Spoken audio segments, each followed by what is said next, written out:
industry. Give me donut!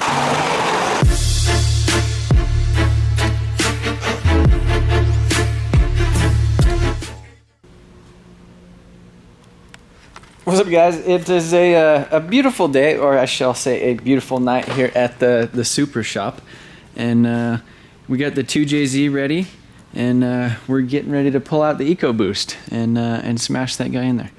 No, so this is the engine for the Supra, and I wish it was. I don't wish it was actually going in the Mustang, because I think it needs to go in here, but.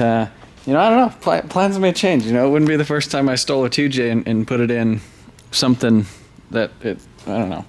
Anyhow, I got this this package today. As you can see, we got a lower control arm, another lower control arm, and a strut.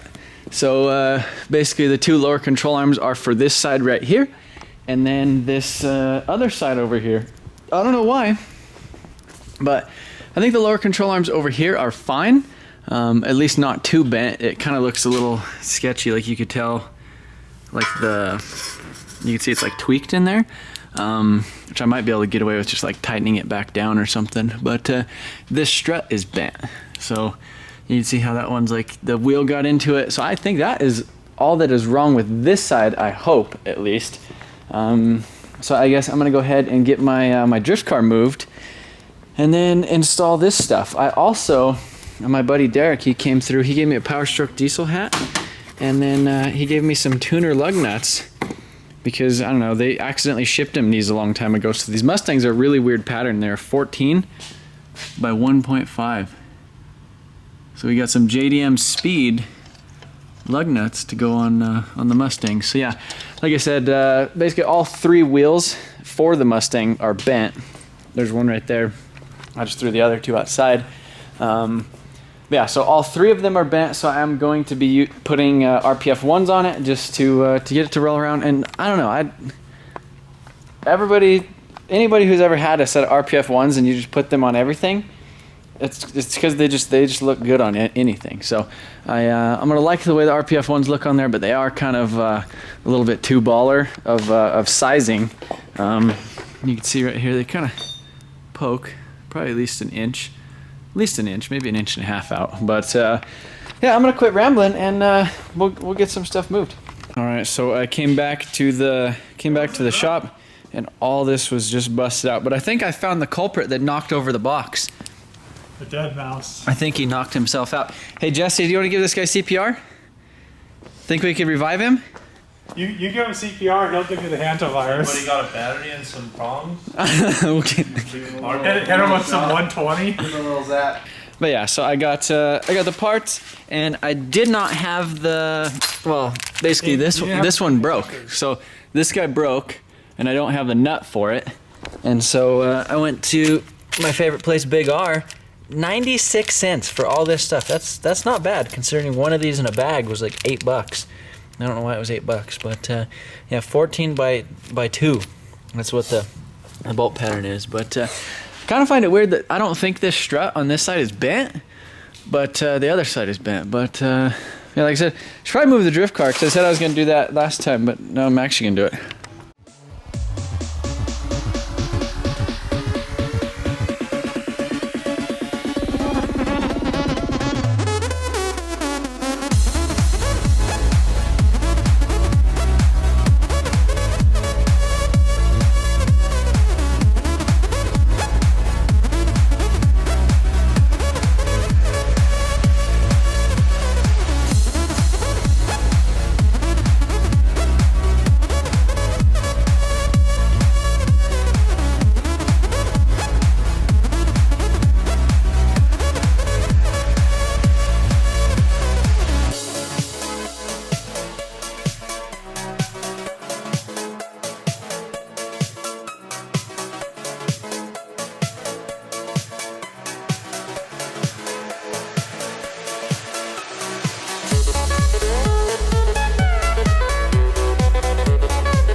Give it a good yank. All right, so it is sitting on the ground on all four wheels for the first time ever in my possession. So, so I get it almost looks. When it came, It looks towed out. It definitely looks towed out. What? when it came, it was on 4 wheels. Yeah, it was on the trailer, but not its four wheels. I need to JB weld this headlight. Look at that. Probably should just buy another adjustable. They're like $500 a piece. Yeah, so I guess let's see what happens when it moves under its own thing. Is there any eBay ones?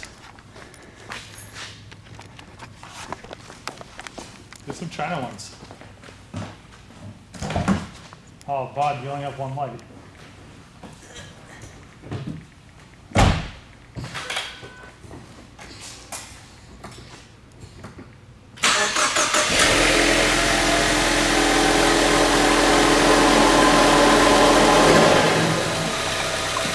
Go hill?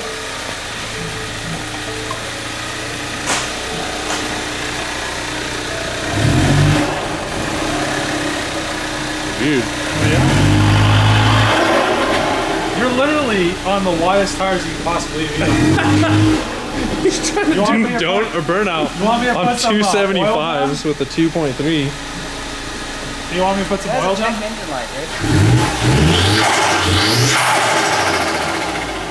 Got custom intake. Dave's Custom Intakes.com.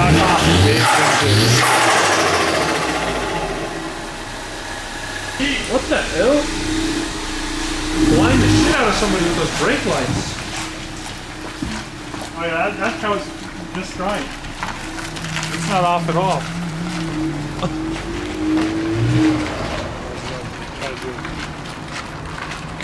What are you doing? I said that when you drove out. Give a donut!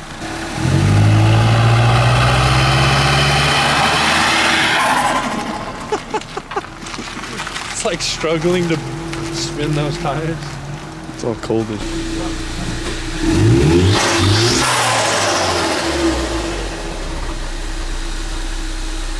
It is an automatic too, though. So yeah, I just drove around the parking lot, and like the first thing you could feel is just this crazy like toe out on this side. So you can see this side is pretty much straight. Well, actually no, it's not. They're both towed out big time. So I don't know if it actually has bent tie rods, but we should be able to just adjust it. And it's nice and convenient because I don't have like a fender or bumper or anything in the way over here.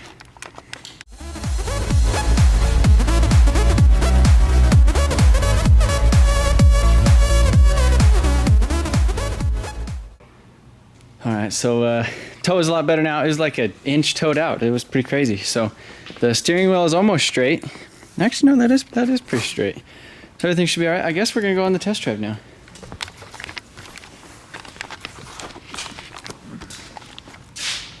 Can you open the door? Hey, don't forget to put the tools there. The tool holder. Is there anything in the tool? He looks. Look at the tools. Sounds like a direct injection engine. Just sucking her in. Damn.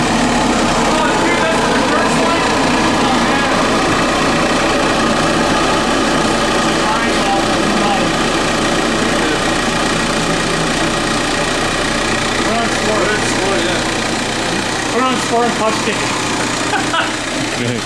Clutch kick. Just freaking neutral drop it. Yeah. Like the torty, bud. That sounded fucking great. Neutral drop it. Put on your brakes. Yeah, you can go more. Justin's not even back there. He's like, just go. Keep going. Just give her.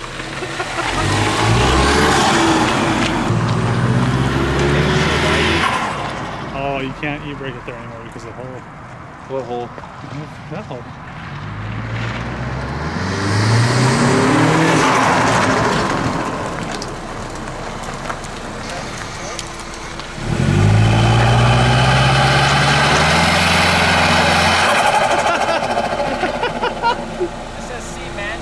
Hey, this thing vapes.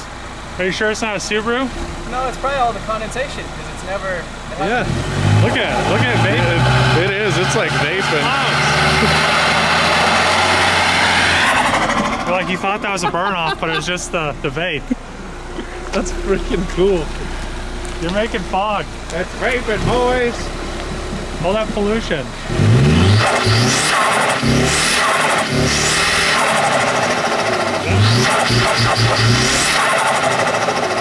To get it to be like a good burnout, we need to like disconnect the ABS sensor. Punch it! Punch it! Them damn 275s. Secondary traction control picking up. I thought you could turn it off. It has two like traction control things. Oh, damn it. But pretty pumped that I was able to get this thing actually rolling and on the ground. Maybe we'll come back tomorrow and try to see if I could actually get this thing to do a burnout or a donut or something. Do some stuff. It does have 275 tires on the back and like some Dunlops on the front that are a couple years old, so they don't really have any traction as far as being cold. So I could probably swap the ones from the front to the back and then have a lot more front grip and then less rear grip because these ones are so old. But yeah, I guess we'll see you guys tomorrow. So yeah, these are the parts that came off the Mustang. You can see this strut is pretty bent. And then this lower control arm, the guy had a pretty good bend in it. And this is actually a really, really strong arm. I'm surprised it didn't like mess much more up than that. And then this thing didn't really look like it bent too much. It just popped off the tip of it right there. So yeah, that's I guess that's about it. Now I need to figure out if I could get this thing to do a burnout or not, like a really good burnout. I think I might need to go ahead and just disconnect this other side speed sensor for the wheel, because this is what I did on this side. So maybe we'll do that, and then maybe it'll let me do some hooning.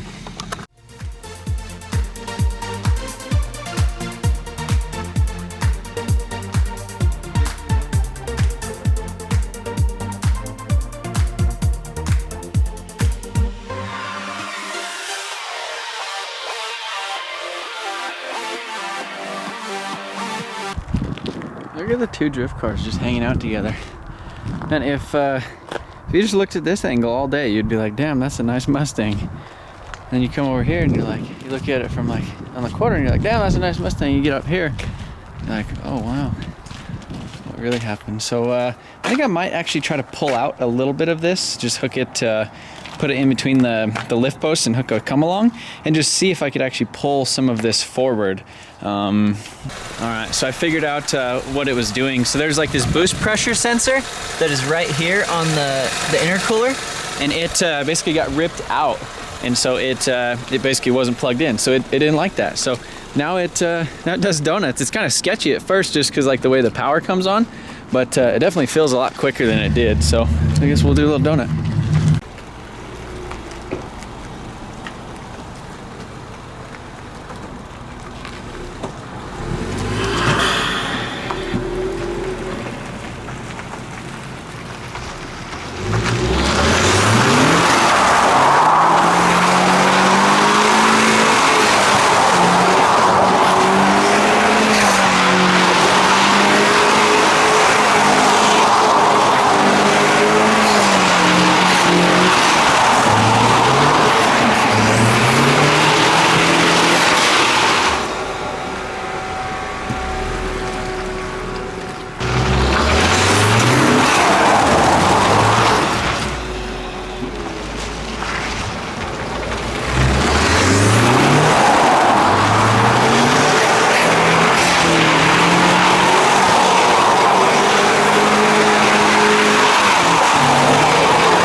the cool things about not having a hood on here. Check out that turbo. It's a little upset, but no, this thing's pretty fun. I don't know, I'm enjoying kind of doing that. It does, these tires on the back are some Dunlop, actually like some really good, they would be really good steer tires. They really sucked when they were cold. That's why they didn't, it wasn't really doing me any good, but now you can see they're actually laying some black marks. But yeah, this it's definitely funny. It's weird because like the turbo lag and like the power is like you have to anticipate it. So normally, like with my JZ, I could just like get on the power like right here and it would just kick out. Whereas right there, I have to like mash it and just like hope that it hits boost right here before it'll kick it out. And then it is kind of sketchy because it's automatic, and then it pretty much just like shuts you down as soon as you're having fun. Like, but I don't know. It's definitely interesting. It doesn't really like the e-brake though. I've definitely noticed that.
Yeah, I figured out why it's cutting power.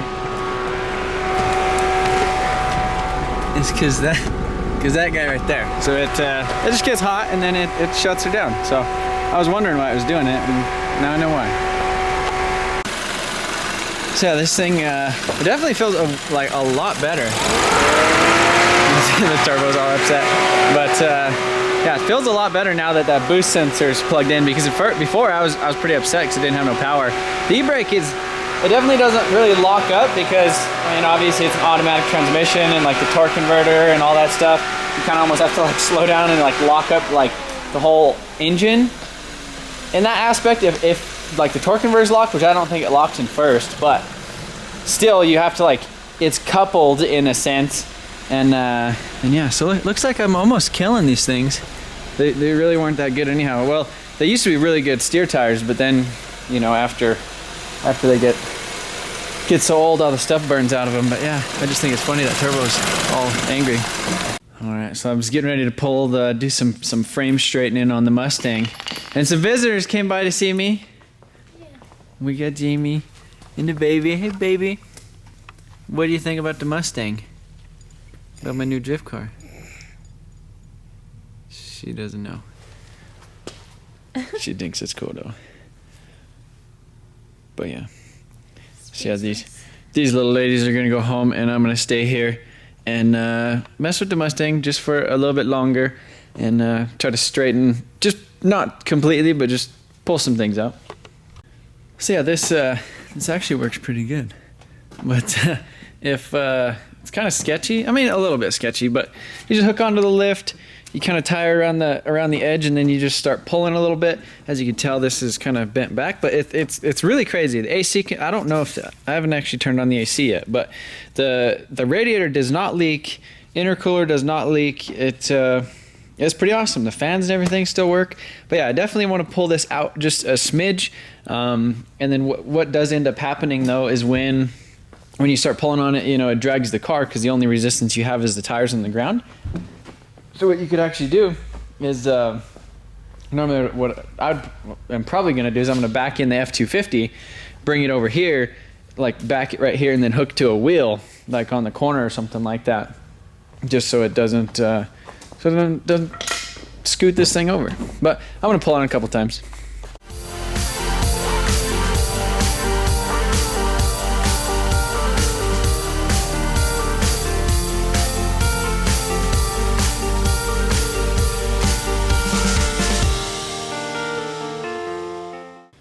All right, so this is kind of the final product after it's all pulled out. Well, kind of as far as I could pull it. I actually thought this front radiator thing was plastic, but it's actually aluminum. So you can see it's kind of tweaked out front, probably for me twisting it and pulling it. So this kind of technically needs hammered down. And this thing right here is kind of in a weird spot. So basically, I just kind of wanted to get it pulled out. I mean, as you've seen before, the air filter wouldn't even go down in there. So now we actually have a decent amount of room, and this thing was kind of sticking up. So it kind of pulled it out and stretched it a little bit. I did a little bit of a super basic measuring. So basically, I just hooked on the tape measure right here and just went up to a point on the windshield and just measured. And it seems like this strut tower is like 3/8 of an inch back. So I don't think it's very far right here. I think it kind of twisted a little bit, as you can tell by this, because this isn't affected too much, but then that is kind of buckled. So honestly, I think I could probably get away with just drilling out the spot welds on this upper tower, taking a little bit of the strength away from it, pulling it out, and then getting a new top piece so I don't have to actually replace this strut tower or these aprons, and I'll just leave the apron in the back. And then basically I'll cut out this like little apron or kind of strut tower thing in the front, and I'll weld a plate right here across the front of it, and then just take like a piece of DOM like roll cage tubing, kind of bend it and go basically straight down there to the frame rail somewhere. And I think that'll be pretty good. It'll give me a lot of strength, and I won't have to deal with any of this stuff. But the new piece I could get from Ford, they're not too expensive, so that won't be too bad. And then I'll have like a nice place to bolt like a factory radiator support to as well. So yeah, I don't think it really messed up the frame or anything. I mean, there's a couple little things that got ripped off of it as far as like this welding and stitching and stuff. But yeah, basically this like support right there is almost what I'm going to be replacing with like a tube. Same thing with the other side. I'll just go ahead and cut it out and make sure that it kind of matches. And yeah, I think that's about it. So I went ahead and I kind of turned this thing at full lock to kind of see how much angle it has. And it's not terrible. It's not as bad as that 350Z that we were looking at in Texas. But it's kind of funny because like this tire almost looks bald in the back. The other one's not as bad. So yeah, definitely on the search for parts. I'm talking to this one company on Facebook. They sell a lot of stuff. So basically, if I could get hood hinges and a radiator support, I could almost get the hood to fit back on it. But like I said, there's a guy that's kind of close to my shop. He does framework, so I might bring it over there to him, see what he thinks, see if he likes that idea, and yeah, I think pretty shortly we'll have a decent Mustang. I mean, the alignment and everything feels all right. I'm not sure what to think about the limited slip because it has like a factory LSD in it. It seems kind of odd. I would almost rather just like weld it just so it's so you don't have to worry about it like locking and unlocking or doing weird stuff. So I'm not sure if there's like options, or I don't think there was even one that wasn't a limited slip. Maybe there was, but if there is, I'll just get one and weld it.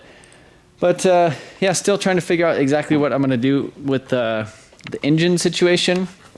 So I'm messaging like 2 or 3 people with like the Ford Barrett engines, or companies or people. There's one in Canada. There's a guy, I guess, in Florida that wants like a hellacious amount for his, just because he's pretty proud that he got it over here. And yeah, he like didn't even know if it had like a transmission or like what exact model it was. So probably not gonna go with that, and it's super expensive. So I think probably what I need to do is take this thing and actually see if I could slide it at the track. I think that would be a lot of fun. See how it slides with the Ecoboost and the automatic, and see if I could even do it. And then from there, figure out what engine I'm gonna do. A lot of people said the JZ. I'm pretty for the JZ. I mean, a lot of people were saying like RB26 or like RB30, but hold on. Jamie just called me and told me that the baby was saying words and that I needed to come home because she's getting ready to say dada.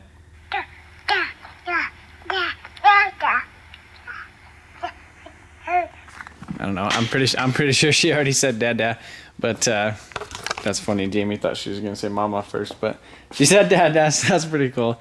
But yeah, anyhow, the RB, everybody's saying like RB26, RB30. It's just interesting because like the JZ is already like a 3-liter. It already works. You don't have to do any like oil pump crazy things like that. You could get rear sumps for them. You could get front sumps for them. Like there's transmissions adapters, and I mean it would be a nice, simple, easy swap. I've worked with them before, but I feel like I've done a lot of JZ things. So yeah, I don't know. I'm probably not gonna put a 5.0 in it because if I was gonna do a 5.0, I would just find one with a 5.0 in it. I don't know. So I guess maybe what I'll really try to do is I was talking to Brett Collins, the Collins adapter guy, and we might be able to figure something out for this with maybe a conversion for a CD09, which would be really, really sweet. And then after I pull this out of the Mustang, might end up putting it in like a 240 because 310 horse and like 320 foot-pounds of torque. That's not too bad. So yeah, it definitely feels pretty quick now that it actually works and stuff. But yeah, I should probably quit rambling because yeah. Oh, I guess I could show you. I cleaned up the shop a little bit over here from the the JZ bomb and the 6.7 bomb, and but yeah. So I'm pretty stoked on how this thing is turning out. But again, appreciate you guys watching. Be sure to leave a comment and let me know exactly what you think of this thing. And I don't ever tell you guys to subscribe, but if you guys are watching my videos and you kind of like what you see, maybe watch like 1 or 2 more, see if you like them, and then decide if you want to subscribe. But yeah, be sure to think about it. But again, catch you guys later.